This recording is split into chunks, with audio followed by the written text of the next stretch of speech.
लोगों को मालूम है कि एग्जाम जो है 28 अप्रैल से स्टार्ट होने वाला है और गिनकर आपके पास 30 डेज बचे हुए हैं। 28 से लेकर 28 तक आपकी प्लानिंग कैसी होनी चाहिए कि आपका एग्जाम में 99 परसेंटाइल गेट हो। तो पहले हमें ये समझना पड़ेगा कि आपके अकॉर्डिंग, क्योंकि आप सब्जेक्ट पढ़ते हो तो आपके अकॉर्डिंग नया सब्जेक्ट क्या है, पुराना सब्जेक्ट क्या है, वो समझना होगा। तो सबसे आसान आपके लिए होना चाहिए इंग्लिश, क्योंकि आपने 12th का एग्जाम दिया है, वहां पे पूरा इंग्लिश की तैयारी की है और सब कुछ पढ़ के गया है, इंग्लिश का वोकैबुलरी, ग्रामर सब कुछ किया है। तो आपके लिए आसान सब्जेक्ट होना चाहिए इंग्लिश।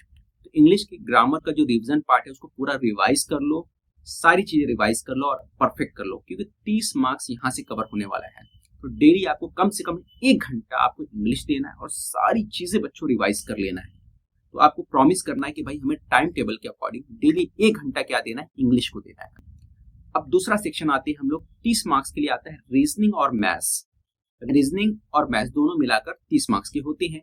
यहाँ पर आपको रीजनिंग के अंदर जो चैप्टर पूछे जाएंगे उसमें सबसे ज्यादा इंपॉर्टेंट है कोडिंग, डिकोडिंग, ब्लड रिलेशन। तो ये 2 चैप्टर को आपको परफेक्ट करना है। इससे कुछ भी क्वेश्चन आए तो आपका छूटना नहीं चाहिए, परफेक्ट होना चाहिए।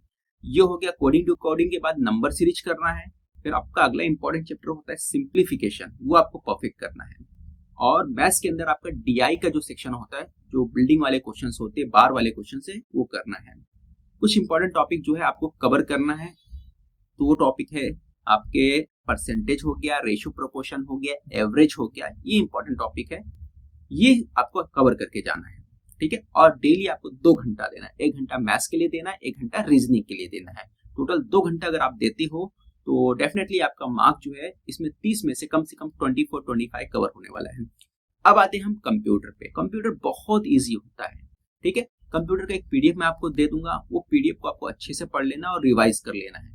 कंप्यूटर आने वाला है 20 मार्क्स का। अगर आप सही मेहनत करोगे तो 20 में से 15 मार्क्स इजी आ जाएगा। सिर्फ आपको 1 घंटा देना है और जो भी पॉइंट है सबको आपको क्या करना है, रिवाइज करना और बार बार उसको रिपीट करना है।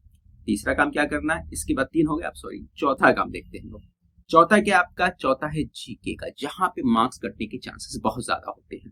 तो आप प्रीवियस पेपर के अकॉर्डिंग जो आसान चीजें हो सकती है पहले वो करिए। सबसे पहले आपको करंट अफेयर्स पूरा करना साल भर का। ठीक है। फिर उसके बाद आपको स्टैटिक नॉलेज जो होता है उसको कवर करना है। स्टैटिक नॉलेज आप लोगों को मालूम होगा, जिनको नहीं मालूम मैं बता दूं कि देश के अंदर सबसे बड़ा पहाड़ कौन सा है, सबसे बड़ी दरिया कौन सा है, देश का पहला प्रेसिडेंट कौन था, पहला पीएम क्या था, इस तरह के सवाल होते हैं। 1 घंटा डेली आपको ये देना है। अगर आप बुक से स्टडी करना चाहते हो तो अरिहंत पब्लिकेशन की एक बुक आती है, उसको ले लो आप। तो यहाँ पे कितने दिन है आपके पास, 30 डेज। तो टाइम टेबल बना लो और टाइम टेबल बना के आपको क्या करना है, डेली आपको कितने घंटे देने हैं, 2 घंटा मैथ्स के लिए, 1 घंटा इंग्लिश के लिए, 1 घंटा कंप्यूटर के लिए, 1 घंटा जीके के लिए, टोटल 5 घंटा। तो 5 घंटा डेली पढ़ो, टाइम टेबल बना के पढ़ो। और टाइम टेबल ऐसा बनाओ कि लगातार 5 घंटा नहीं पढ़ना है, नहीं तो आप बोर हो जाओगे। तो आपको क्या करना है, उसको डिवाइड कर लेना है, 2 घंटा 2 घंटा और 1 घंटा, ऐसा डिवाइड कर लो। ठीक है। तो इस तरह से आपको कवर करना है कि आप बोर भी ना हो, क्योंकि छुट्टियां चल रही हैं। ठीक है। तो बीच में घूमने फिरने जाने का, शाम के वक्त पढ़ने का नहीं, शाम के वक्त आराम करने का है ना, क्रिकेट वगैरह खेलना जो भी है। और सुबह के वक्त निकलो, थोड़ा सा वर्जिश वगैरह करो, एक्सरसाइज करो, थोड़ा सा बॉडी जो रहेगा एक्टिव रहेगा, तो पढ़ने में मजा आएगा। ठीक है। तो ये टाइम टेबल बना के आपको स्टडी स्टार्ट कर देनी है। और अगर आपको कंप्यूटर का पीडीएफ चाहिए तो आपको क्या करना है, कमेंट बॉक्स में यस लिखना है। और 50 यस आएगा तो डेफिनेटली मैं टेलीग्राम चैनल पर फ्री पीडीएफ को अपलोड कर दूंगा, जहां से आप देख सकते हो पेड। और टेलीग्राम कहां से ज्वाइन करना है, वीडियो को डिस्क्रिप्शन में टेलीग्राम का लिंक दिया है, वहां से जाके आप टेलीग्राम चैनल को ज्वाइन कर सकते हो।